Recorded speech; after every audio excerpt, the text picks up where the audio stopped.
আসসালামু আলাইকুম dear viewer, আপনারা দেখেন এটা হচ্ছে বায়ার সিমিনিসের শীতের শশা মালিনী। আজকে হচ্ছে 4 মার্চ 2026 সাল।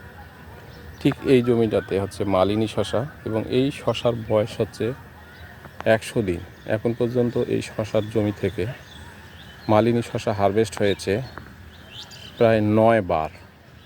এখন পর্যন্ত গাছের যে হেলথ কন্ডিশন তাতে এবছরেই আরও প্রায় 10 বারের মতো ফল তুলতে পারবে। পঞ্চগড় এলাকায়, বিশেষ করে সাকুয়া বাজার, পঞ্চগড়, বোদা এই এলাকায় চাষিরা এবছরে মালিনী করেছে।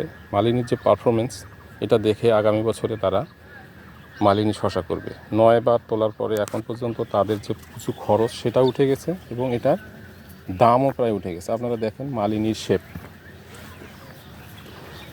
মালিনীর যে কালার শেপ, এটা কেন করবে? মালিনী হচ্ছে দেশি শশার মতো, দেশি শশার মতো আপনারা দেখছেন, এটা হচ্ছে মালিনী শশা, একেবারে দেশি শশার মতো শেপ, সোজা স্ট্রেট, এবং এটার এক একটার ওজন প্রায় 180 গ্রাম থেকে 200 গ্রাম বা 250 গ্রাম, এবং কাটা কাটা ভাব। এটার কারণে এটার বাজার মূল্য বেশি, এবং বাজারে বিক্রি করতে গেলে বিশেষ করে যারা চাষি সবার আগে বিক্রি করতে পারে, এবং ফড়িয়ারা এটা সহজে নেয়, এবং এটার ওজনটাও ভালো, এবং এটার ক্যাট সাইজ খুব কম হয়, এবং দেখবে